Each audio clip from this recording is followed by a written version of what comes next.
프로젝터 좀 켜주시면 되겠습니다.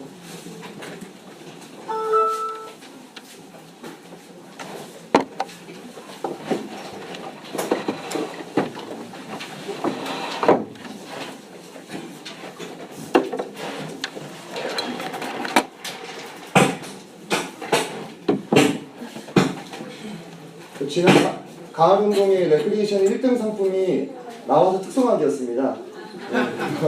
최고의 선물을 받으신 거 맞죠?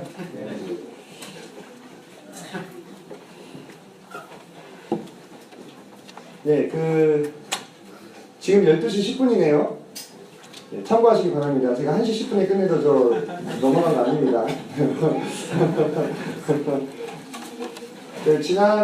지난이 아니고 방금 예배를 드리면서 한영재님께서 감사 기도를 드리셨는데 참 마음이 갑자기 뜨거워지는 것을 느꼈습니다. 소리곱새 아시죠?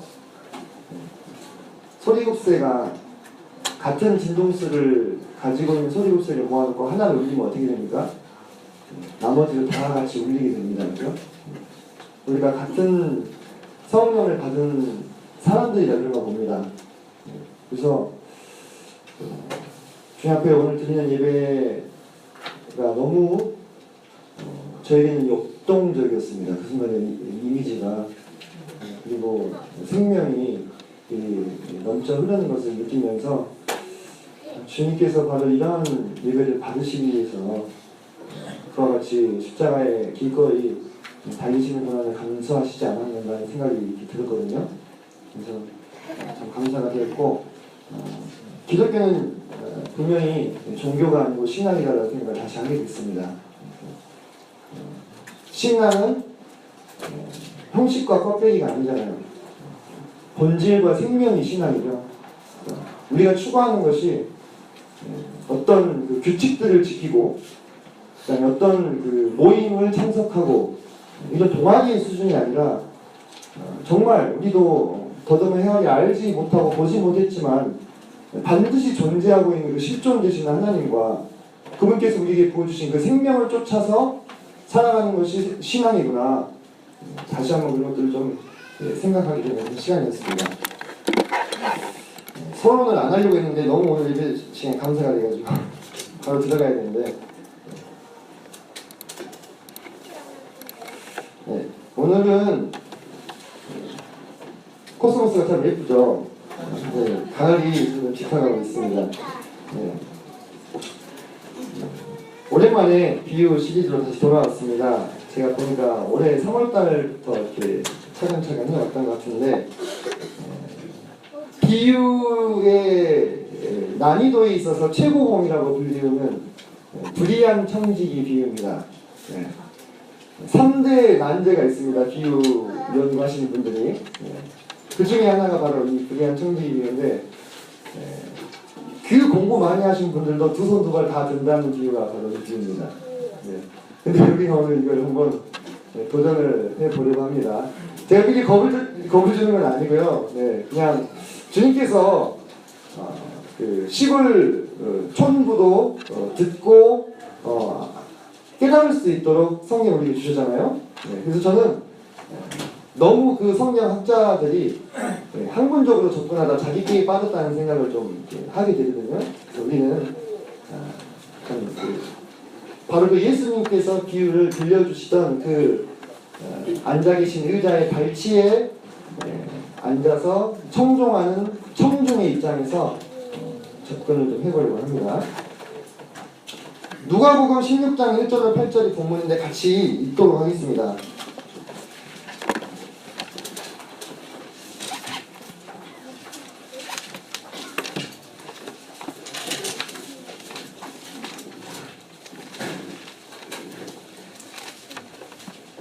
네, 16장입니다. 신약성경 122페이지가 되겠습니다. 1절부터 8절까지 교독을 하겠습니다. 제가 먼저 읽고 그 다음에 성령님께서 읽어주시면 감사하겠습니다. 또한 제자들에게 이르시되 어떤 부자에게 청지기가 있는데 그가 주인의 소유를 낭비한다는 말이 그 주인에게 들린지라. 주인이 불러이르되 내가 내게 이 말이 주님이냐 내가 부르짖을 때마다 청지기 주를 그때까지 못하리라 하니. 청지기가 속으로 이르되 주인이 내 직분을 빼앗으니 내가 무엇을 할까? 땅을 파자니 힘이 없고 비가 먹자니 부끄럽구나. 내가 하려다 그렇게 하면 직분을 빼앗기에 사람들이 나를 자기 주로 영접하리라 하고. 주인에게 빚진 자를 일일이 불러다가 먼저 온 자에게 이르되 내가 내 주인에게 얼마나 빚졌느냐. 말하되 그를 100만이니 하되 여기 내 빚을 가지고 빨리 앉아 50이나 쓰라 하고. 또 다른 이에게 이르되 너는 얼마나 빚졌느냐. 이르되 밀 100석이니라. 이르되 여기 내 증서를 가지고 80이나 쓰라 하였는지라. 주인이 이 옳지 않은 종이가 이를 지혜있게 하였으므로 칭찬하였으니 이 세대의 아들들이 자기 시대에서는 첫째 아들들보다 더 지혜로우니라. 네, 감사합니다. 네, 읽으면서도 여러 가지 의아한 생각들이 많이 드실 거라고 생각이 되고요. 전에도 이 비유를 아마 많이들 접해 보셨을 것입니다. 이제 비유 강의가 이제 한 4번째이기 때문에, 비유 말씀 4번째이기 때문에 따로 비유를 푸는 원칙에 대해서는 설명을 드리지 않아도 되겠죠. 저희가 뭐 문법적, 또 문화적, 문자적, 이런 접근으로 맥락적 접근을 해야 된다는 말씀을 드렸고, 영해는 조심해야 되고 지양해야 될 것이라고 말씀을 드렸습니다. 한 절 한 절 배경을 살펴보도록 하겠습니다. 자, 16장 1절에서 먼저 우리는 주님께서 이 비유를 1차적으로 말씀하신 청중이 제자들인 것을 확인할 수가 있습니다. 또한 제자들에게 이르시되 이렇게 말씀하고 있죠.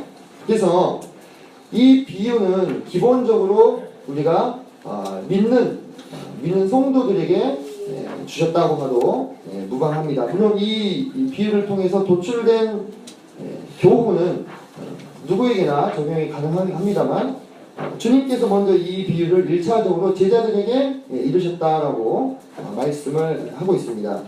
그러면서 어떤 부자에게 이렇게 얘기를 하고 있는데, 이 어떤 부자가 어떤 부자를 말하는 걸까요? 오늘날의 부자는 어떤 직종의 사람들이 떠오르십니까? 사업가, 그죠?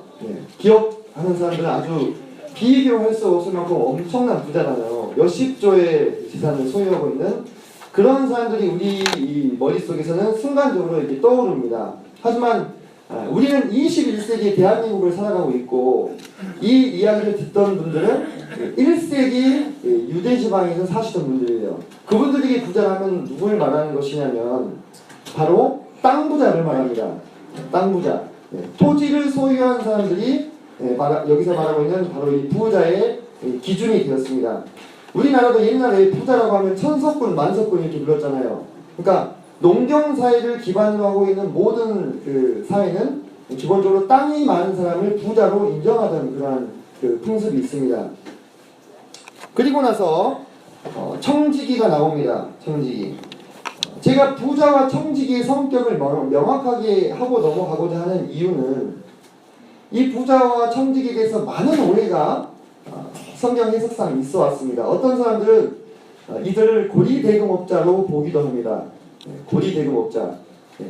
뭔가 지금 빚을 진 증서가 나오잖아요. 그리고 거기서 뭔가 이자를 받아서 취하는. 그런데 그것은 본서의 문화적 배경을 살펴봤을 때 합당치 않은 해석이고, 여기서 등장하는 부자는 토지를 소유한 사람으로, 그 다음에 청지기는 당대에도 청지기는 한 3종류가 있었습니다.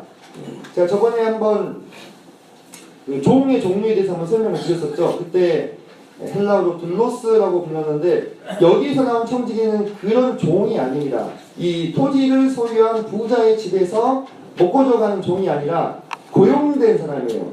특별히 이 청지기는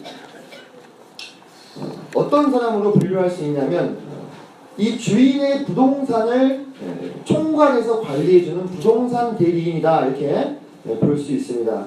최근에 우리 좋은 소식이 있었죠. 허성도 형제님이 그 세무 공무원으로 최종 임명이 되셨는데, 원어상으로는 허성도 형제님도 이 청지기로 불릴 수가 있습니다. 오이코노머스라는 헬라어를 쓰는데, 이 뜻 중에서 재무관이라는 뜻이 있어요. 세무 공무원이라는 뜻이 있습니다. 네. 우리 성도님은 이제 앞으로 청지기 직분을 잘 하셔야 될 텐데 네, 응원을 드립니다. 네, 그래서 이 청지기는 어떤 그 고리 대금업자나 또는 돈을 빌려주는 대부업자 이렇게 이해돼서는 안 되고, 여기서는 땅을 소유한 토지 소유주인, 주인의 모든 부동산을 관리하는 총괄, 대리인, 이렇게 청지기의 어떤 성격을 명확하게 하시는 것이 앞으로 우리가 절별로 이 비유를 이해하는 데 있어서 많은 도움을 주게 됩니다. 2절을 보시겠습니다. 거기서 주인이 이제 추궁을 하지요. 주인이 그를 불러 이르되 내가 내게 대하여 들은 이 말이 어찌 됨이냐, 이렇게 먼저 묻습니다. 이미 주인은 주인이 속한 마을의 공동체로부터 이 청지기의 혐의에 대해서 뭔가 증거를 포착하고 있다는 것이 명백하죠. 그죠? 이 청지기는 본문에서 자세히 밝혀지지는 않았지만 어떠한 종류의 횡령이나 배임을 지금 저지른 상황이 됩니다. 그리고 그것이 주인의 재산에 뭔가 이렇게 손해를 끼치고 있는 그런 상황이죠. 그죠? 그래서 주인은 그러한 정황을 포착하고 청지기를 지금 추궁하고 있는 것입니다. 자, 이걸 위로 봤을 때 이 주인은 자신의 재산에 관심이 많은 사람입니까? 아니면 관심이 없습니까? 관심이 많은 사람이고요. 자기 마을 안에서 여러모로 소문을 들을 수 있는 루트를 확보한 사람이에요. 다시 말해서 마을 사람들과 소통하고 있는 사람이었다 이 말입니다. 마을의 공동체와. 네. 이 주인을 전혀 재물에 관심이 없고 마을 사람들과 닫혀 있게끔 해석하시는 분들이 때로 있습니다. 왜냐하면 나중에 자기 재물을 막 화랑방탕하게 청지기가 깎아져 버리는데도 청지기를 칭찬하잖아요. 그죠? 네. 그래서 이 부자가 도대체 어떤 부자냐라고 생각하실 수 있는데, 이 사람은 지극히 당시에 마을 공동체 안에서 인정받고 다양한 루트를 통해서 정보를 수집할 수 있고 자신의 재산에도 특별히 관심이 많은 바로 그런 지극히 정상적인 대지주였습니다. 이때 청지기가 아무 대답을 못하죠. 그죠? 네. 이것은 당대 청중들에게 그럴 수 있는 상황입니다. 네. 왜냐하면 주인은 흔히 자신의 대리인이나 고용인을 추궁할 수 있었습니다. 일이 잘 되어가고 있는지에 대해서요. 그때 이어서 내가 보던 일을 세마라, 이렇게 얘기합니다. 성도님들 이 문장만 봤을 때는 어떤 느낌을 받으십니까? 지금 이 세마라 하는 이 문장에서 정리하라. 네, 정리하라. 네. 많이 그렇게 생각할 수 있습니다. 청지기 업무를 보면 기본적으로 장부를 쓰지 않습니까? 네. 장부는 돈의 이제 출입을 이렇게 기록을 하게끔 되어 있는데, 우리가 이 문장을 읽으면서 그냥 자연스럽게 생각할 수 있는 어떤 이미지는 장부를 정리해가지고 반납해라, 이렇게 볼 수가 있습니다. 근데 한번 생각해 봅시다. 이미 지금 이 청지기가 주인의 재산을 몰래 야금야금 까먹고 있는 정황이 발견된 상태에서 그에게 더 이상 장부를 맡긴다는 것이 어떻습니까? 예, 불안한 거죠. 그죠? 주인의 입장에서는. 이 사람이 또 내 장부를 가지고 무슨 장난을 칠지 모르는 상황 아닙니까? 그래서 저 지금 화면이 안 넘어가 있는 줄 착각해가지고. 그래서 여기서 이 세마라는 이 단어는 반납해라, 넘겨라 라고 해석을 하셔야 됩니다. 그러니까 즉각적으로 너의 장부를 나에게 제출해라, 이 뜻입니다. 네. 여기서 더 못을 이렇게 쓰고 말고 정리를 할 것 없이 즉각적으로 나에게 장부를 넘겨라. 네. 이 얘기는 뭐예요? 너는 이제 해고다, 이 얘기입니다. 네. 청지기 업무를 청지기 직무를 계속하지 못하리라, 이렇게 주인이 딱 잘라서 이야기를 합니다. 근데 이때도 청지기가 어떻습니까? 계속해서 별다른 이야기를 하지 못합니다. 이것은 우리는 간과하고 넘어가기 쉽지만 당대의 청중들로서는 무척이나 의아한 상황입니다. 주인이 청지기를 추궁할 수는 있어요. 때로는 질책할 수도 있습니다. 주인이니까요. 고용인이니까. 하지만 그 청지기의 사물을 완전히 이제 끊는 이 해고의 상황에서는 보통의 1세기 청지기들은 모든 논리를 총동원해서 자신을 변호하거나 방어하는 것이 일반적입니다. 이 자신의 어떤 이 밧줄이 끊기게 생겼잖아요. 그리고 이 청지기는 그것 말고는 할 줄 아는 것이 다른 것도 없어요. 우리가 선조를 통해서 할 수 있지만. 그렇기 때문에 지금 이 청지기에게는 딸린 처자식들이 있을 거 아닙니까? 그들이 굶게 생겼기 때문에 어떻게 하든지 자신의 자리를 보존하려고 뭔가 떼를 쓰거나 또는 감정에 호소하거나 또는 논리적으로 나의 책임을 다른 사람들에게 전가하거나 누구누구도 같이 해먹었습니다 주인이 이렇게 하면서 그렇게 해야 되는데 그렇지 않다는 거예요. 바로 이 침묵도 나름의 의미가 있습니다. 그것이 무엇이냐면 첫째로 자신의 잘못을 순순히 인정한다는 거예요. 이 청직이 아주 머리가 좋은 사람입니다. 그리고 주인이 모든 사실을 알고 있다고 생각했습니다. 왜냐하면 주인이 처음에 말문을 열 때 어떻게 얘기를 시작했어요? 내가 너에게 대하여 들은 이 말이 무슨 일이냐 이렇게 묻잖아요. 그러니까 내가 이미 어느 정도 파악하고 지금 얘기를 꺼내는 것이다. 그렇기 때문에 청지기는 순순히 자신의 잘못을 시인하면서 여기서 내가 이런저런 변명을 늘어놓는 것은 오히려 주인의 분노를 촉발시킬 뿐이라는 것을 잘 알았습니다. 여러분 우리가 구약 성경에 나와 있는 613개의 율법은 우리가 성문율법이라고 말을 합니다. 기록되어 있는 율법이죠. 그거 말고 그 기록된 율법을 해석하고 실제로 적용하는 것들을 구전율법이라고 하는데 그것을 우리가 미시나라고 부릅니다. 이 미시나에 보면은 어떻게 나오냐면요. 왜 제가 이런 얘기를 굳이 하냐면 그게 우리가 그 당시에 문화적 배경을 이해할 수 있는 키가 되기 때문에 그렇습니다. 만약에 청지기가 청지기 업무를 하다가 주민의 것을 손해를 일으킨 거예요. 그럼 그 손해가 어떤 도둑질이나 또는 자연재해와 같은 사고로 인해서 일어난 것이 증명이 되지 못하면, 입증이 되지 못하면 그 손해를 입힌 만큼의 재물을 이 청지기가 배상을 해야 됐어요. 배상을 못하면 어떻게 됩니까? 형사처벌을 받을 수도 있었습니다. 근데 여기서 이 주인은 어떻게 하고 있습니까? 청지기에게 그냥 해고하는 것으로 이 모든 상황을 지금 정리하려고 하고 있습니다. 당대의 기준으로 봤을 때 그 유대인들이 익숙했던 그 미시나의 규정에 의거해 봤을 때도 이 주인은 어떤 사람입니까? 무척이나 관대한 사람이라는 거예요. 너그러운 사람이라는 겁니다. 그래서 이 청지기에게 더 이상 물적 책임을 묻지 않고 당신과의 인연을 끊는 것으로 우리의 관계를 정리합시다. 이렇게 지금 하고 있는 겁니다. 그래서 청지기 입장에서는 사실은 상당히 지금 너그러운 주인의 은혜를 입은 상황이 바로 이전의 상황이다 라는 것입니다. 그런데 그때 이제 청지기가 속으로 이제 생각을 합니다. 그 주인의 이제 말씀을 들으면서 주인이 내 직분을 빼앗으니 내가 무엇을 할까? 땅을 파자니 힘이 없고 빌어먹자니 부끄럽구나. 그래서 자신이 처한 상황을 어떻게 즉각적으로 인식했습니다. 내가 땅을 팔 힘도 없고 빌어먹기도 참 부끄럽고 내가 어떻게 해야 될까? 어떻게 해야 될까? 즉각적으로 자신의 해고가 통보된 그 순간부터 고민을 하기 시작했다는 것입니다. 그의 장래에 대해서, 그의 노후에 대해서, 미래에 대해서 그러면서 한 가지 방법을 생각해 내지요. 성령님께서 이미 본문을 통해서 읽으셨던 내용입니다. 이 청지기직이 해고가 되었을 때 그 효력이 어떻게 언제 발생하는가를 좀 아셔야 되는데 우리는 해고 통보를 하면 그 순간부터 바로 해고가 돼서 모든 직위로부터 또 모든 권리로부터 끊어진다고 생각을 보통 하는데요.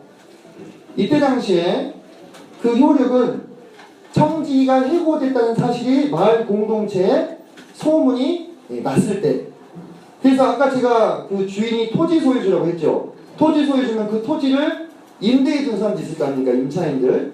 이 임차인들이 이 청지기가 잘렸대. 이 소문을 들은 때부터 이 해고의 효력이 발생하는 거예요. 청지기는 그것을 알았을까요? 몰랐을까요? 알았죠. 당대 총중들은 알았겠습니까? 모르겠습니까? 알았죠. 당연히 알았죠. 우리는 지금 이런 부연 설명을 들어야 알 수 있지만 그 당시 사람들 이것이 생활의 법이었어요. 그러니까 이런 사실상 설명을 따로 한다는 것은 군더더기 말을 붙이는 것밖에 안 되는 거죠. 그래서 이 성경에 나온 비유는 아주 간결하게 진행이 바로 되고 있지 않습니까? 그렇다면 청지기가 뭔가 액션을 취하려면 이제 시간이 어떻습니까? 네, 그렇게 많지 않습니다. 이 농경 사회를 중심으로 하는 마을 공동체에서 소음이라는 것은요, 발보다 더 빠른 거예요. 그죠? 네. 그가 해고되었다는 사실, 청지기 직분을 잃었다는 사실은요, 금세 소문이 날 상황이었어요. 네. 만약에 그게 소문이 나면요, 그는 아무것도 할 수 없습니다. 이제 짐 싸는 것밖에 할 수 없겠죠. 그러니까 쉽게 얘기해서 청지기는 주인에게 불려가서 넌 해고야 라는 말을 듣고 돌아 나오면서 즉시로 이 행동을 취해야 되겠다는 생각을 한 겁니다. 그 뒤로 우리가 이제 보게 되는 행동들 말이죠. 자, 그러면서 그는 이렇게 하겠다고 생각합니다.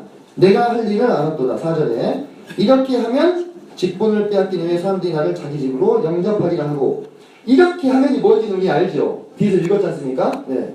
근데 한번 우리 생각해 봤으면 좋겠습니다. 그는 도대체 무엇을 믿고 이런 극단적인 방법을 시도할 수 있었을까요? 청지기는 지금 주인의 재물에 손해를 입힌 혐의 때문에 자신의 일자리를 잃었어요. 근데 생각해낸 방법이라는 게 뭐예요? 더 크게 손해를 입히는 거예요. 더 크게. 네. 거기서 차용증서를 다 위조하지 않습니까? 네. 깎아가지고. 네. 도대체 뭘 믿고 이런 극단적인 방법을 시도할 수 있었을까? 네. 우리가 생각해 봐야 되겠죠. 자, 제가 앞서서 말씀드렸습니다. 이 주인은 당대의 표준으로 봤을 때도 무척이나 너그러운 사람이었어요. 그리고 아주 자비한 사람이었습니다. 네. 바로 이 청지기가 마지막 승부수를 띄운, 마지막으로 의지하는 것은 무엇이냐면 바로 그 자신의 주인의 너그러움에 자신의 모든 것을 한번 걸어보기로 한 거예요. 만약 자신의 계획대로 된다면 아마도 주인은 더 너그러운 사람으로 마을 사람들 사이에서 평판이 자자해지게 될 것입니다. 이해되십니까? 네. 그가 의도한 것이 이거예요. 네. 더 너그러운 사람으로 평판이 자자해지게 되는 거예요. 그런데 반대로 자신의 의도대로 되지 않는다면 이 사건이, 이 계획이, 이제 이 청지기는 그저 일자리를 잃는 것만으로는 끝나지 않을 겁니다. 더 험한 꼴을 보게 되겠죠. 그죠? 아니, 주인이 형사적인 처벌이나 민사적인 배상을 묻지 않고 그냥 해고하는 것을 끝냈는데 이렇게 손해를 더 입혀? 너 당장에 내 모든 손해를 다 배상하고 배상하기 전까지는 절대로 감옥에서 나올 수 없을 줄 알아라. 혼이라도 다 갚기 전에는 이 옥에서 나오지 못하리라는 다른 표현들을 기억하실 것입니다. 그래서 그가 생각해낸 이 해결책은요, 무척이나 많은 위험성들을 내포하고 있습니다. 자, 한 가지 더. 만약에 이 청지기가 자신의 계획을 실천하기도 전에 해고 소식이 임차인들에게 소문이 나게 되면 어떻게 되겠습니까? 그 임차인들이 협조를 해줄까요? 안 할까요? 안 해줍니다. 이 청지기는 더 이상 청지기가 아니라는 사실을 알게 되기 때문입니다. 그렇게 되면 이 청지기는 지금까지 자기가 쌓아놨던 횡령과 배임의 혐의에 더해서 그의 어떻게 보면 사기를 치고자 했던 마음의 의도가 어떻게 되는 거예요? 드러나게 되는 거예요. 드러나게 되는 거예요. 그러면서 아무런 시도도 해볼 수 없고, 그 마을 공동체에서 어떻게 되겠습니까? 완전히 매장이 되는 겁니다. 추방이 되는 거예요. 처자식들 데리고 달랑달랑 짐 싸가지고 떠나야 돼요. 다른 마을로. 사실상 자신의 모든 것을 걸고 이 주인의 너그러움 하나만 믿고 지금 이 시도를 하고 있다는 것이 우리가 이 4절에서 궁리에 있는 해결책의 이 배후에 있는 배경이다라고 파악을 해 주셔야 됩니다. 자, 계속해서 보겠습니다. 그래서 이제 불렀죠. 그래서 불렀어요. 그래가지고 근데 여기서 이제 부르는 사람들이 누구냐? 불려온 사람들이 이 주인에게 지금 빚의 성격에 대해서도 우리가 좀 생각해 보셔야 되는데, 아까 제가 주인이 토지 소유주라고 말씀드렸습니다. 그죠? 그리고 그 토지 소유주와 이 소장농이라고 보통 부르는데, 그죠? 하키딘이라고 부릅니다. 히브리어로. 1년 단위로 계약을 맺어요. 당시에 1년 단위로. 그러면은 이 소장농들이 주인의 땅을 경작해가지고 소득을 얻으면 그 소득의 일정량을 주인에게 주게끔 계약이 되어 있습니다. 이 소작농도 당시 종류가 한 3종류나 됩니다. 근데 이 중에서 우리가 본문을 살펴봤을 때는 주기로 약속되는 양이 어떻게 되어 있어요? 딱 고정이 되어 있어요. 기름 100말 이렇게. 이것은 내가 여기서 기름이면 올리브유를 말하는 겁니다. 기름을 내가 200말을 생산하든 300말을 생산하든 주인에게 100말 주고 나머지를 취하면 되는 거예요. 다시 말해서 지금 증서에 써져 있는 빚은 주인에게 빌려오는 겁니까? 아니면 앞으로 주기로 약속이 되어 있는 겁니까? 주기로 약속이 되어 있는 거예요. 이미 기름 100말을 빌려와가지고 쓰고 있는데 그걸 깎은 것이 아닙니다. 이것은 1세기 토지 임대차 계약에 대한 문화적 배경이 있어야 됩니다. 그래서 이게 할인이 가능한 거예요. 자, 그리고 차용증을 수정하는 것은요, 차용증을 수정하는 것은 반드시 누구의 사전에 이 허락이 있어야 돼요. 주인의 허락이 있어야 돼요. 근데 임차인들이 와가지고 그 주기로 한 몫을 고치죠. 이때 이 임차인들은, 이 소작농들은 어떻게 생각을 하겠습니까? 이 청지기가 이미 주인과 이 부분에 대해서 이야기가 됐구나 라고 생각을 하고 이것을 고치게 되는 거예요. 여기를요, 청지기와 소작농들이 서로 담합해가지고 꿍꿍이 해가지고 주인의 것을 속였다라고 보시면 안 됩니다. 왜냐하면 임차인들의 운명은 주인의 말 한마디에 달려있어요. 만약에 이 임차인들이 청지기가 해고된 사실을 알고도 이렇게 계약서를 고친 사실을 주인이 알게 되면 어떻게 되겠습니까? 그 이듬해의 재계약은 없는 거예요. 그 이듬해의 재계약은 없어요. 그 조금의 이득을 보고자 계속해서 별일만 없으면 그 땅을 갈아먹을 수 있는 권리를 포기할 만큼 바보는 없죠. 그래서 이 임차인들의 운명은 적극적으로 주인과 연계가 되어 있습니다. 그래서 청지기가 이 해고당했다는 사실을 알기 전에 청지기가 자기 수하의 종들을 보내서 모든 임차인들을 다 소집한 겁니다. 재빨리, 즉시. 그리고는 그들에게 이 차용증서를 고치도록 한 거예요. 근데 여기서 성도님들 잘 생각해 보십시오. 만약에 이 청지기가 이런 이 금액을 할인해주는 과정에 개입하는 것이 아무것도 없다고 한다면 이 할인을 받은 이 소작농들이 후에 청지기가 잘린 다음에 청지기를 초대하겠어요? 안 하겠어요? 안 하죠. 뭐 한 일도 없는데 주인이 전적인 은혜로 깎아주신 것을 왜 네가 그 혜택을 보려고 하느냐 이렇게 나올 거 아닙니까? 청지기는 틀림없이 깎아주면서 뭐라고 했겠어요? 내가 옆에서 힘 좀 썼어. 이렇게 얘기를 하지 않겠어요? 그죠? 내가 옆에서 주인님은 별 생각 없었는데 내가 진짜 애썼어. 이렇게 한마디씩. 쉽게 제가 좀 더 비유를 들어드리면 어떤 공장에 어떤 물건을 생산하는 공장인데 그 공장에 이제 사원들이 있겠죠. 공장장 있지 않겠습니까? 그 사장님이 있어요. 근데 크리스마스를 앞두고 공장 실적이 좋아가지고 공장장이 사장님을 찾아가서 사장님 우리 그 공장 실적이 좋은데 이번 크리스마스 때 좀 그 밑에 사원들 동전라도 하나씩 주면 어떻겠습니까? 이렇게 얘기했다고 칩시다. 그러면은 그래서 사장님 그래? 그렇게 합시다 이렇게 했어요. 그러면은 사원들에게 돌아갈 보너스는 지금 누구의 주머니에서 나왔어요? 사장님의 주머니에서 나왔어요. 하지만 사원들은 누구를 칭찬할까요? 공장장을 칭찬하는 거예요. 공장장이 가가지고 이렇게 우리 대신해서 얘기해가지고 우리가 이런 보너스를 받았다. 그죠? 물론 사장님의 너그러움에 대해서 어떻게 하겠습니까? 칭송하겠죠. 하지만 그들 사이에서 공장장은 뭐가 되는 거예요? 영웅이 되는 거예요. 청지기가 노린 것이 바로 이겁니다. 이해되십니까? 그래서 이 상황에서 지금 하나씩 불러다가 다 이 할인을 해주고 있는 거예요. 자신들이 내야 될 몫에 대해서. 자, 그가 할인해준 이 분량이요, 여러분들 결코 작은 양이 아닙니다. 제가 지금 여기 써놨죠? 지금 우리말 성경에는 100마리라고 이렇게 써져 있는데 그 단위가요, 그냥 우리가 익숙한 단위가 말이니까 말로 쓴 거예요. 원어로는 바트를 쓰는데 이 바트는요, 1바트는 약 35리터를 말합니다. 50바트를 깎아줬다는 것은 1750m. 그때 당시 돈으로 환산하면 약 500데나리온에 해당하는 거금입니다. 오늘날 돈으로 환산하면 5천만 원 정도 되는 겁니다. 5천만 원. 일당을 10만 원 잡았을 때요. 그 뒤에 깎아준 밀도 마찬가지입니다. 밀 100석을 80석으로 깎아줬죠. 20%를 DC를 해줬어요. 예. 근데 이 80, 다시 말해서 20석을 깎아준 거잖아요. 석은 우리가 쓰는 단위죠. 그죠? 네, 실제는 고르 또는 코르라고 불리는 단위가 쓰였는데 1코르는 300kg이에요. 그러면 20코르면 몇 kg입니까? 갑자기 초등학교 교실생 같은데 6,000kg. 밀 6,000kg. 작은 양이 아니죠. 그러니까 이 소작농들도요. 농사를 조금 짓는 그 불쌍한 소작농들은 아닌 것 같아요. 그죠? 어마어마한 농사를 짓는 겁니다. 1년에 밀 6,000kg를 수확하려면 약 한 26,000평 정도의 대지에 농사를 지어야 된다고 합니다. 네. 어마어마한 양이죠.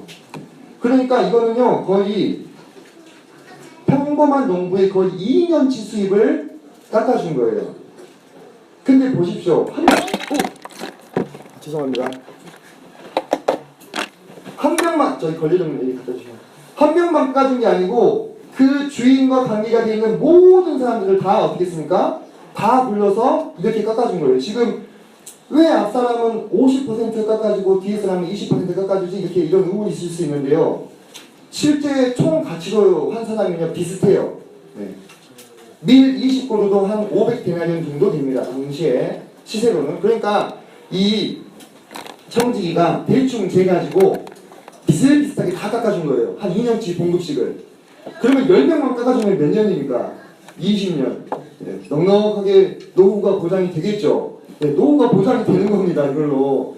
아니 깎아준 사람 집에 가가지고 6개월씩만 머물러도 그죠? 네. 한 10명, 20명이면 남는 거예요. 시간이 엄청나게. 그래서 절대 지금 여기서 이 청지기가 지금 아주 작은 양을 깎아주고 생색을 내는 것이 아니라는 겁니다. 그런데 여러분 여기서 청지기는 지금 누구의 재물로 이런 선심을 쓰고 있는 거예요? 자기 겁니까? 아니에요. 주인이에요. 주인이 앞으로 이제 수확기가 되면은 받아야 되는 그 양에 대해서 자신이 마치 한 것이냐 이렇게 선심을 쓰고 있어요. 하지만 그 계약서를 고치고 있는 임차인들은 누구를 칭송하겠어요? 주인을 칭송하는 거예요. 우리 주인님은 너무너무 너그러우신 분이다. 청지기 고생했네 이러면서. 네. 왜냐하면 임차인들은 다 이미 주인과 얘기가 끝난 것으로 알고 있기 때문에. 그렇지 않다면 절대 그렇게 할 위임이 없죠. 그럴 용기도 없고. 제가 그 배경을 말씀을 드렸습니다.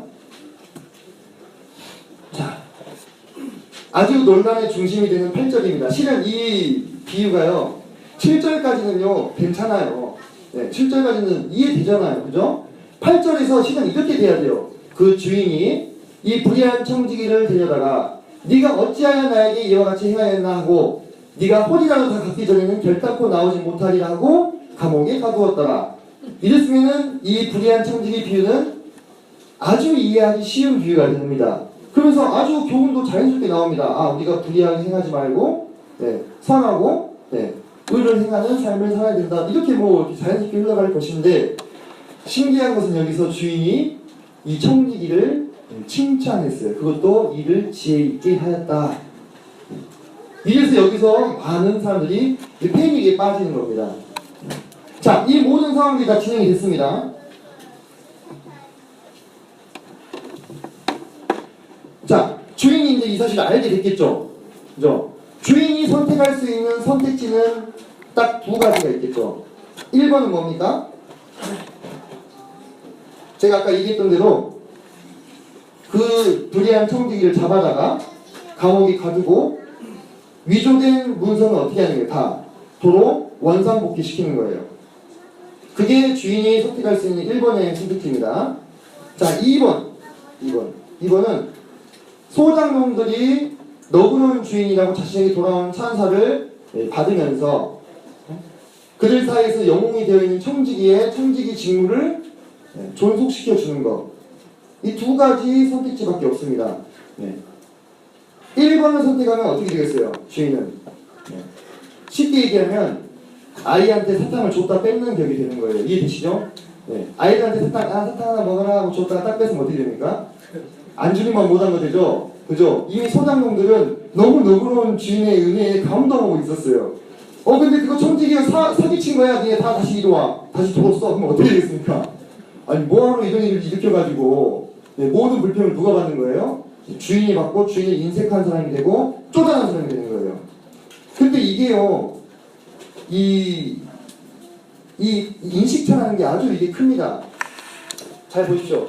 공명정대하게 하는 것은 뭡니까? 이 상황에서 일을 원상복귀 시키는 겁니다. 그죠? 공명정대하게 하는 것은 옳은 방향으로 하는 것은 원상복귀 시키는 게 맞아요. 근데 너그럽게 행하는 것은 뭡니까? 1번입니까? 2번입니까? 2번이에요. 근데 동양의 군주나 동양의 지주들에게 가장 큰 미덕이 뭐냐면 바로 너그러움입니다. 서양은 뭐예요? 공명정대함을 더 크게 칩니다. 이것은 서양과 동양의 인식 차이도 있긴 합니다. 서양 사람들은 무척 그냥 분석적인 사고를 하죠. 그리고 개인주의가 더 많이 발달되어 있습니다. 그래서 옳고 그름이 명확해요. 그래서 과학과 철학이 발달했죠. 하지만 동양 사람들은 좀 더 종합적인 사고를 합니다.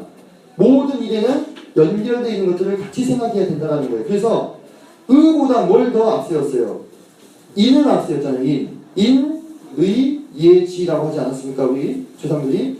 우리 동양에서는요, 너그러움의 가치를 더 큰 것으로 봤어요. 모든 것을 규칙을 따라서 그대로 하는 것은요, 좀 수준이 낮은 것으로 봤다 이겁니다. 그럼 이 상황에서 이 주인이 앞서 우리가 살펴봤듯이 인색하고 쪼잔한 사람이 아니에요. 청지기가 자기에게 끼친 손해에 대해서 어떻게 했습니까? 너그러이 그냥 용서해주고 보냈잖아요. 그런 주인이 1번을 선택했을까? 2번을 선택했을까요? 당연히 2번을 선택했겠죠. 자기가 의도한 것은 아니지만. 그리고 뭘 생각했겠습니까? 자기를 그와 같이 너그러운 사람으로 믿어준 사람이 누구예요? 네, 역설적이기도 청지기입니다. 그죠? 역설적이기도 청지기예요. 내가 한 사람당 2년치 봉급씩을 깎아줄 수 있는 사람이야. 이걸 믿어준 사람이 누구예요? 네, 청지기다 이 말입니다. 그래서 청지기를 어떻게 합니까? 용서하는 거예요. 제가 예화를 몇 가지 더 들을 테니까 한번 들어보십시오. 살라딘이라는 왕 아십니까? 아주 중동에 유명한 왕이 있습니다. 살라딘이라는 왕이 있는데 그때의 이야기입니다. 한 사형수가 사형 선고를 받았어요. 근데 이 사형수가 죽기 전에 한 번만 술탄을 만나고 싶습니다. 동방의 왕은 술탄이라고 불렀잖아요. 그죠? 한 번만 술탄을 만나게 해주십시오. 죽는 사람 소원인데 어떻게 하겠어요? 들어줬겠죠. 그죠? 근데 그 죄수가 왕 앞에, 살라딘 왕 앞에 가서 어떻게 했느냐. 무릎을 꿇고 납작 엎드리면서 왕이시여, 제가 지은 죄는 죽어 마땅한 큰 죄입니다.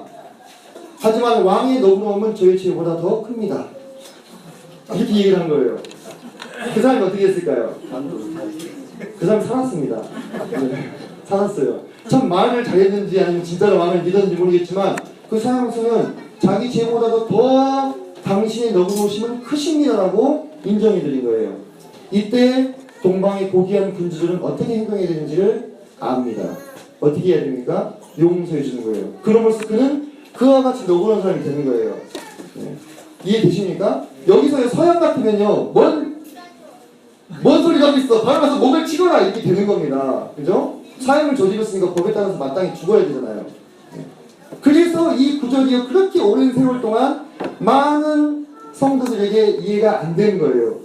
네. 이런 문화적인 배경을 이해하시고 이 구절 속에 녹아있는 이 너그러움의 코드를 잡으실 수 있어야만 이 8절이 이해가 됩니다. 잘 보십시오. 이 주인은 자신에게 몇 배의 손해를 더 끼친 이 청지기를 어떻게 해요? 용서하고 칭찬할 수 있을 정도의 도량을 가진 사람이었어요. 그렇게 그릇이 큰 사람이고 너그러운 사람이었어요. 하지만 그걸 알아보는 것은 누구밖에 없어요? 청지기밖에 없었어요. 그래서 청지기를 용서하고 청지기직을 이어주겠죠. 다 깎아놨는데 그래 잘했어 하고 또 잘라오는 게 소장님들 어떻게 생각했습니까? 얼마나 무섭겠어요. 그죠? 청지기는 자기가 살 수 있는 유일한 방법인 그 주인의 너그러우심에 자신의 모든 것을 걸음으로써 자신을 살렸던 것입니다. 여기서 이 지혜는요, 여러분들 우리가 흔히 생각하는 그 지혜의 의미가 아닙니다. 우리가 흔히 생각하는 지혜의 고상함과, 그죠? 지혜의 오묘함과 지혜의 뛰어난 그 지혜의 뜻만 있는 게 아니고요. 지혜 속에는 약삭빠른, 또 자기를 보호할 수 있는 그런 능력과 본능, 이런 뜻도 함께 포함이 됩니다. 히브리어로 우리가 갑자기 생각이 안 나네요. 커피를 마시니까 생각이 났습니다. 히브리어로 우리가 호크마라고 하죠. 호크마. 히브리어는 지혜가 호크마 하나밖에 없어요. 근데 헬라어에는 지혜의 뜻이 여러 가지가 있습니다. 근데 이 원어적으로는 바로 제가 말씀드린 후자의 뜻으로 쓰인 겁니다. 약삭빠르고 자기를 보호할 수 있는 본능, 그것을 드러낸 이 종의 지혜로움을 칭찬한 거예요. 그 종이 임의로 막 깎아줘 버린 그 행위를 칭찬했다기보다는 바로 그의 그러한 지혜와 자신의 너그러우심을 이해한 그 부분을 보았던 것입니다. 그래서 우리가 이 8절은 접근을 할 때 지금 이 주인이 지금 불의한 것을 칭찬하고 있는 것이 아닌가, 혹시 주인과 청지기가 짝짝꿍에서 뭔가 지금 사기를 치고 있는 것이 아닌가, 이런 관점으로 접근하시면 영원히 풀리지 않습니다. 이 8절에서는 그와 같이 자신을 너그러운 사람으로 믿어준 청지기를 용서하고 칭찬할 정도로 큰 도량과 그릇을 가지고 있던 주인의 너그러움의 관점으로 접근해야지만 풀립니다. 8절이. 자, 그러면서 이 세대의 아들들이 이렇게 나오죠. 이 세대의 아들들이 자기 시대에 있어서는 빛의 아들들보다 더 지혜롭다, 이렇게 얘기합니다. 이 청지기는요, 이 세대의 아들들에 속하죠. 그죠? 그는 자신의 노후를 걱정했고 자신이 처한 위기 상황을 아주 즉각적으로 인식했고 또 해결책을 생각해냈고 바로 그것을 실천했습니다. 그는 자신의 미래를 걱정하고 자신이 살아남을 수 있는 유일한 방법이 뭔지를 알았어요. 바로 그 지혜로움을 칭찬해 주신 것이죠. 자, 오늘날 우리가 이 시대를 살아가고 있는 많은 세상 사람들을 봤을 때 그들이 노후를 준비하기 위해서 얼마나 무슨 애를 쓰고 있는지 잘 아실 겁니다. 각종 보험을 들죠. 그죠? 각종 여러 가지 다양한 것들을 많이 마련해 놓습니다. 자신을 위해서. 정말 그리고 재테크 정보에 빠르고 돈 냄새도 잘 맞습니다. 그리스도인보다 훨씬 더 돈 잘 법니다. 그죠? 물론 돈을 잘 버시는 그리스도인도 있지만, 그러면서 고작 해야 이 땅에서 30년, 40년 살아갈 자기의 노후를 철저하게 준비하는 거예요. 그들에게서 우리가 본받을 점은 뭡니까? 그들은 적어도 자기가 살아날 유일한 구멍이 뭔지 알고 그거에 집중해가지고 최선을 다해서 준비하고 있다는 사실이에요. 그런데 우리는 빛의 아들들, 이 빛의 아들이라는 표현은요, 명확하게 이거는 어떤 고유한 표현으로 생각하셔도 됩니다. 우리는 낮의 아들이요 빛의 아들이다 라는 표현이 서신서에서 나오는 걸 기억하시죠? 이 빛의 아들들은 의심의 여지 없이 믿는 성도들을 이해하고 있습니다. 근데 이 성도들이 보니까 성도들의 이 빛의 아들들보다 더 지혜롭다. 지금 제자들에게 이 얘기를 하고 계시잖아요. 제자들 들어라. 너희들보다 훨씬 더 열심히 살고 있단다. 이렇게 얘기를 하시는 거예요. 미래를 대비하기 위해서. 자, 그러면서 주님께서 이어서 우리에게 이 비유를 배경으로 해서, 이 비유를 기초로 해서 지금 가르침을 확장하고 계십니다. 이어지는 본문에서. 사실 이 이어지는 본문이 불의한 청지기와 관련이 없다고 보시는 학자들도 있습니다만, 오늘 이 자리에서는 우리가 주님께서 앞선 비유를 설명하시고 더 큰 교훈을 주시는 것으로 그 방향으로 보고 강의를 하겠습니다. 자, 시간 관계상 제가 빨리 읽겠습니다. 9절. 내가 너희에게 말하노니 불의의 제물로 친구를 사귀라. 그리하면 그 제물이 없어질 때에 그들이 너희를 영주할 처소로 영접하리라. 지극히 작은 것에 충성되는 자는 큰 것에도 충성되고 지극히 작은 것에 불의하는 자는 큰 것에도 불의하니라. 너희가 만일 불의한 제물에도 충성하지 아니하면 누가 참된 것으로 너희에게 맡기겠느냐. 너희가 만일 남의 것에 충성하지 아니하면 누가 너희의 것을 너희에게 주겠느냐. 집 하나에 두 주인을 섬길 수 없나니 혹 이를 미워하고 저를 사랑하거나 혹 이를 중히 여기고 저를 경히 여길 것임이니라. 너희는 하나님과 재물을 겸하여 섬길 수 없느니라. 성령님께서 아주 잘 아시는 말씀입니다. 네. 자, 이제 주님께서 그 불의한 청지기의 비유를 다 말씀하시면서 우리에게 교훈을 주시는 것이, 자, 떠올려 보시기 바랍니다. 아까 주인이 그 너그러운 마음으로 자신의 것을 더 많이 어떻게 보면 손해를 끼쳤지만 그 주인에게 더 많은 좋은 평판이 듣게끔 청지기가 했잖아요. 네. 그와 같은 너그러움으로 청지기의 미래를 준비하는 마음, 그리고 그 주인의 너그러움을 믿는 마음을 칭찬하였다 했습니다.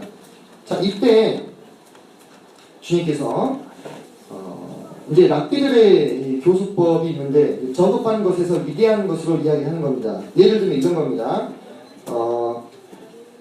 악한 자도 자기 자식에게 좋은 것을 줄 줄 알거든. 하물며 너희 천부께서 좋은 것을 너에게 주시지 않겠느냐. 이게 랍비들의 교수 방법이에요. 악한 자, 낮은 것, 저급한 것을 통해서 하물며를 붙여서 더 뛰어난 것을 말씀을 하는 겁니다. 예를 들어서 과부의 청원에 대해서도 그 과부의 간청하는 것을 들으라. 하물며 천부께서 그 밤낮 참소하는 성도들의 외침을 부르짖음을 들으시지 아니하시겠느냐. 우리가 이런 표현을 신약성경에서 많이 찾을 수가 있죠. 그게 당대 랍비들의 아주 자연스러운 이 가르침의 방식이었습니다.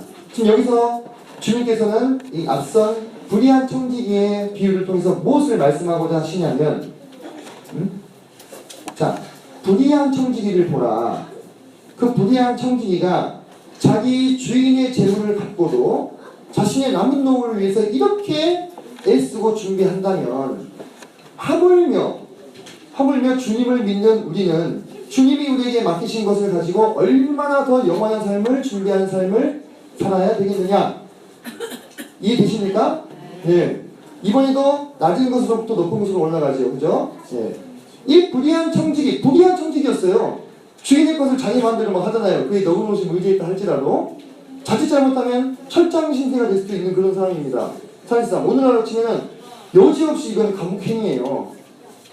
그런데도 그 불의한 청지기가 주인의 재물, 자기 것도 아닌 그 불의한 거죠. 자기한테는 자기 것이 아니니까 그것을 가지고도 자신의 장래를 걱정하고 이와 같이 행동한다면, 하물며 영원하신 하나님과 그분께서 우리에게 주실 영생과 또 영원한 하나님의 나라를 깨달았다고 하는 우리가 그분의 맡기신 것을 가지고 얼마나 더 영원한 삶을 준비해야 하겠느냐.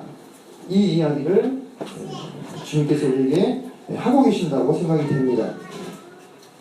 자, 그러면서 이어지는 그 9절로 13절의 말씀에서 우리는 크게 세 가지 교훈을 도출할 수가 있습니다. 이 세 가지만 나누고 말씀을 마치도록 하겠습니다.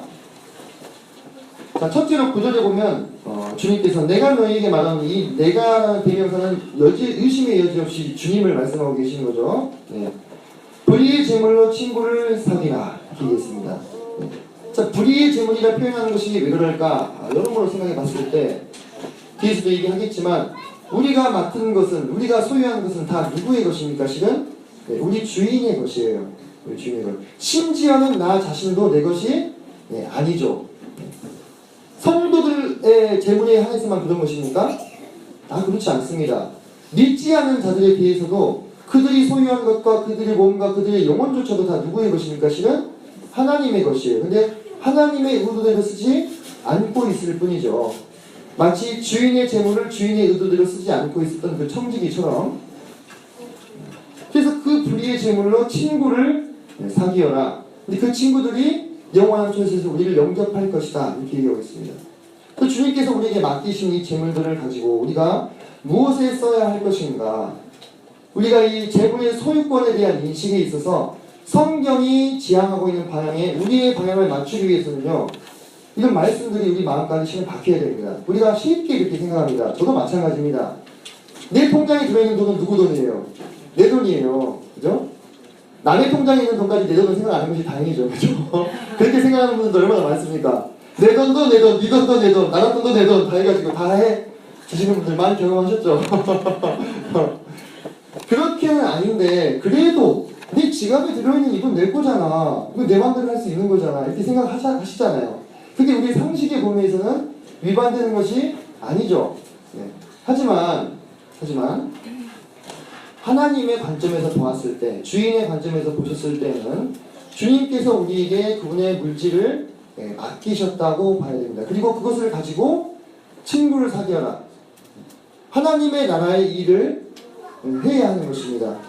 복음을 전하는 데 사용해서 구원받게 된 영혼들이, 내가 물론 뭐 그분의 영혼의 구원 받음에 있어서 100% 기여하진 않았을지라도 100%라는 것이 어디 있습니까? 그죠? 그래도 그가 천국에서 나와 나의 모습을, 나의 얼굴을 보았을 때 기쁜 마음으로 내가 형제님 덕분에 교회에 나와서 복음 듣고 구원받았습니다. 그래서 우리가 이렇게 다시 만났습니다. 우리를 영접하고 하나님의 나라가 더 확장이 되고, 결국 그분의 나라가 이 땅에 도래하시기까지 그 목적을 위해서 우리에게 맡겨진 물질들이 쓰여져야 됨을 말씀하고 계시는 거예요. 신에게서 우리는 불의한 청지기의 그 모습에 머물러 있어서는 안 되겠죠. 언제까지 물론 너그러움에 호소하는 것이 맞습니다. 근데 이제 더 주인께서 원하시는 것은 그분의 재물을 잘 관리해서 주인께 더 많은 소득으로, 더 많은 이윤으로 남겨주는 것을 기뻐하시지 않겠습니까? 그것을 위해서 구절에서 그와 같이 말씀하고 계시고요. 자, 10절로 11절에 10절로 12절에 보시면, 지극히 작은 것에 충성된 자는 큰 것에도 충성이 되고, 지극히 작은 것에 불의한 자는 큰 것에도 불의하다. 너희가 만일 불의한 재물에도 충성하지 아니하면 누가 참된 것으로 너희에게 맡기겠느냐, 이렇게 말씀하고 있습니다. 그런 그 생각이 많이 듭니다. 내가 돈이 진짜 많이 있으면 많이 헌신할 텐데. 흔히 그렇게 많이 생각할 수 있습니다. 내가 돈이 정말 좀 더 있으면 헌신할 텐데. 그런데요, 성경 말씀의 원리를 따라 보면 작은 재물에 충성하지 않는 사람은 큰 재물이 와도 충성하지 않는 거예요. 과부는 어떻게 두 갯돈을 드릴 수 있었을까요? 그의 생활비의 전부 아니었습니까? 하지만 부자와 나사로에 나온 그 부자는 매일 연락하면서도 가난한 자들을 구제하지 않았어요. 그가 돈이 없어서 구제하지 않은 것이 아니라 결국은 마음의 문제가 되는 것입니다. 내게 맡겨진 물질이 많으나 적으나 내 마음이 하나님의 나라를 향하여 있고, 이 소유권에 대한 인식이 성경적이라면 그 물질의 크고 작음에 관계없이 주님께 드릴 수 있는 거예요. 그래서 그 일이 하나님의 나라의 확장과 복음에 쓰일 수 있게 하는 것입니다. 그 물질의 절대값이 다른 사람들이 봤을 때는 형편없는 것이라 할지라도 두 갯돈은 불과 1,500원, 2,000원 밖에 안 되는 돈입니다. 하나님 보실 때는 가장 많이 드리는 것으로 인정이 된다고 하는 것입니다. 우리가 그런 생각들을 저도 가끔 이렇게 하는데요. 내가 돈이 많이 생기면 더 많이 드릴 수 있을 텐데. 근데요, 지금 내게 맡겨진 것을 제대로 경영하지 못하는 사람에게 하나님께서 크신 것을 맡기지 않으시는 거예요. 그거 맡겨봐야 그 사람 망치는 것이니까. 그래서 내게 지금 허락된 분량만큼 그것을 가지고 주님을 섬겼을 때 주님께서 더 넘치게 맡기실 수 있는 겁니다. 더 맡겨도 괜찮은 거예요, 그분한테는. 왜? 그분의 마음의 중심이 재물에 가 있지 않고 하나님의 나라에 가 있기 때문에. 자, 마지막으로 너희가 하나님과 재물을 겸하여 섬길 수 없다라고 이야기하고 있습니다. 우리 주님은요, 우리의 필요를 아시는 분입니다. 자꾸 재물에 대한 얘기가 많이 나와서 민감할 수 있겠는데, 주님께서 우리가 살면서 필요한 먹을 것과 입을 것과 쉴 곳에 대해서 우리보다 더 잘 아신다고 했습니다. 그것이 천국께서 그것이 너에게 필요한 줄을 너희보다 더 잘 아신다. 이게 적절한 얘기가 될 수 있을지 모르겠지만 우리 히일이 기저귀가 딱 떨어졌어요. 근데 마트에 갔는데 기저귀 할인을 하는 거예요. 우연이라고 할 수도 있겠죠. 우연이라고 할 수도 있을 것입니다. 근데 참 감사했습니다, 마음에. 물론 세상이 저를 중심으로 돌아가는 것은 아니지만 뭐랄까, 이렇게 소소한 부분까지 주님께서 신경을 써주시나 싶은 생각이 들었어요. 감사한 마음이 들었습니다. 그래서 평상시보다 훨씬 저렴하게 기저귀를 구입을 할 수가 있었습니다. 요건데 뭐냐면, 우리가 물질을 가지고 우리의 생활 필요를 채우고 쓰는 것 자체가 죄가 아니죠. 돈 자체가 죄가 아닙니다. 돈을 사랑하는 것이 죄입니다. 그죠? 돈 자체가 죄가 아니고 돈을 사랑하고 돈으로 모든 것을 해결할 수 있을 거라 생각하고 하나님보다 돈을 더 우위에 두는 그러한 생활 방식이 문제가 되는 겁니다. 제가 좀 부끄러운 고백을 또 하자면 또 이런 부담도 있습니다. 제가 자꾸 단에 설 때마다 자꾸 이렇게 제 말씀을 건축이랑 연결시키는 것이 저도 마음에 부담이 있는데요. 글쎄 어쩔 수 없습니다. 저도 스피커라 말씀하시는 분은 따로 있어서 네, 이런 생각을 저 정말 많이 했습니다. 세상에는 5억도 벌고 10억도 벌고 100억도 벌고 200억도 버는 사람들 많은데 왜 나는 돈을 조금밖에 못 받아가지고 내가 돈이 많으니까 팍 해가지고 그냥 건물 지읍시다 내일이라도 당장 이렇게 얘기하고 싶은데 그러지 못하지 않습니까 지금 상황이. 그러니까 너무 마음이 좀 그런 거예요. 마음이 계속 쓰이는 거예요 계속. 한편으로. 근데 어느 순간 주님이 제 마음에 그렇게 물으시더라고요. 야 선진아, 돈이 일을 하냐 내가 일을 하냐 이렇게 물으시는 거예요. 주님 그래도 주님이 일하시는 건 맞죠. 제가 그걸 부정하는 게 아닌데 그래도 돈이 있어야 일을 하지 않습니까? 그게 현실적인 인식이잖아요. 근데 주님이 또 그래요. 야 선진아, 오병이의 기적을 행할 때 돈이 있어서 물고기를 샀냐 그냥 생겼냐? 주님 그러면 콘크리트가 그냥 생기는 것인가요? 시멘트하고 막 자고 일어나보면 막 생기는 건가요? 나 뭐 하다가 혼날까봐 이렇게 하려다가 혼날까봐. 그때 빌립의 모습과 제 모습이 똑같더라고요. 빌립이 200데나리온의 떡이 있을지라도 오히려 부족할 것입니다. 계산하고 있는 거예요. 근데 제가요 마음속으로는 주님을 먼저 섬겨야죠. 재물보다 당연하죠. 그렇게 그걸 부정하는 그리스도는 어디 있습니까? 근데 마음속으로는 계속 계산하고 있어요. 주님 그래도 5억 이상은 들지 않을까요? 이러면서 근데 우리 돈이 어디 있어요 지금. 그래서 그 돈이 있어야 일을 하죠. 이렇게 생각을 하고 있는 겁니다. 실은 우리가 하나님과 재물을 겸하여 섬길 수 없다는 이 말이 상당히 추상적으로 들릴 수 있습니다. 그렇지 않습니다. 우리 중에서 누가 하나님보다 재물을 더 낫다고 생각하는 사람 어디 있습니까? 다 하나님이 우선이고 하나님 먼저 섬겨야지 이렇게 말은 하잖아요. 근데 실제적으로 우리의 마음이 어떠냐 이거예요. 우리 마음을 조사해보고 우리가 어떤 생각을 품고 있는지 조사해보면요, 의외로 많이 하나님 일하는 것이 아니고 돈이 일을 한다고 생각하고 있어요. 그것도 하나님과 재물을 겸하여 섬기는 것입니다. 그 모습도요. 물론 제가 아까 약간 우스갯소리 비슷하게 자고 일어나면 시멘트가 생기고 콘크리트가 생기는 방법으로 주님께서 역사하시지는 않을 거라고 생각이 됩니다. 물론 그게 불가능한 것은 아닙니다. 주님께. 그죠? 불가능한 건 아니에요. 하지만 주님이 이 시대에 반드시 그분의 방법으로 일을 이루실 것인데 그 방법을 우리가 기대해야지 그리고 기도해야지. 우리가 계산하고 있다면 이것 또한 하나님보다 재물을 더 우선하여 생각하고 있는 모습이 아니겠는가 라는 생각이 들어서 오늘 그런 말씀을 좀 드렸습니다. 하나님께서는요 너그러우신 분이시죠. 아까 제가 주인의 너굴에 대해서 말씀을 드렸는데요, 하나님은 너그러우신 분이에요. 우리에게 인색하게 행하시는 분이 아닙니다. 이 인색함과 쪼잔함은요 최고의 경멸이에요. 동양사회에서 특히 지도자의 위치에 있는 사람들에게 당신이 인색한 사람이야, 이것은 난 당신 얼굴 다시는 안 보겠다, 오히려 원수 되는 거예요. 근데 당신은 정말로 너그러우시고 은혜가 한이 없는 분입니다라고 인정해 드리는 것은 최고의 찬사입니다. 그래서 살라딘 왕이 사랑수도 살려줬잖아요. 우리가 하나님을 하나님으로 인정하고 하나님으로 대우해 드려야 될 필요가 있을 것 같습니다. 그분께는 부족한 것이 없으시고 모든 것에 부유하신 분이라는 이 믿음이 어떨 때는 비현실적으로 느껴질 때가 있어요. 그렇지 않습니까? 그렇게 넉넉하신 분인데 지금 상황이 이게 뭡니까?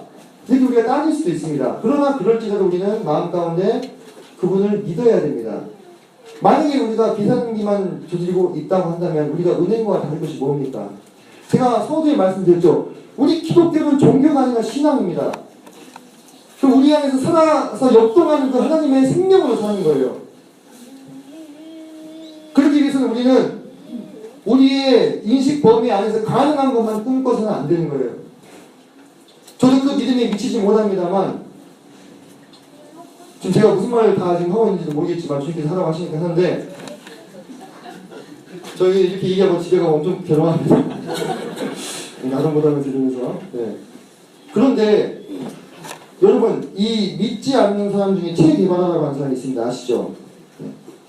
그 사람이 이런 얘기를 했습니다. 쿠바 혁명을 일으켰던 사람인데 우리는 모두 리얼리스트가 돼야 된다. 현실주의가 돼야 된다 했어요. 하지만 마음속에는 불가능한 꿈을 갖자 이렇게 얘기했습니다. 세상 사람 중에서도 그 정도 수준의 사람이 있더라고요. 하물며 하나님을 믿었다고 하는 하나님을 깨달았다고 하는 우리 그리스도인들이 리얼리스트만 되어야 되겠습니까? 우리 마음 가운데 불가능한 꿈을 꿔야죠. 그리고 그 너그러우시고 넉넉하신 하나님께서 우리 가운데 어떻게 역사하시나 보자 기대하고 기도해야 될 것이 아니겠습니까? 오늘 이 불의한 청지기의 이 비유를 통해서 주님께서 우리에게 다시금 조명해 주시는 것은 우리의 주인은 결코 인색한 분이 아니라는 것. 그리고 그분께서 우리에게 맡기신 것이 있다는 것. 우리는 그분이 맡기신 것에 대해서 다 청지기입니다. 그 분량이 많든 적든. 주님께서는 주님이 우리에게 맡겨주신 것을 가지고 우리의 영원한 삶을 준비하기를 원하시는 거예요. 바로 그 방법은 우리가 그분의 나라를 위해서 또 그분의 복음을 위해서 헌신하는 것이 아니겠는가 하는 생각을 다시금 해보게 됐습니다. 제가 오늘 이렇게 좀 이렇게 에너지 넘치게 막 얘기하는 것에 대해서는 여러분들 이해해 주시기를 바라고 딱 1시 10분에 11분이에요. 네, 마쳤습니다. 감사합니다.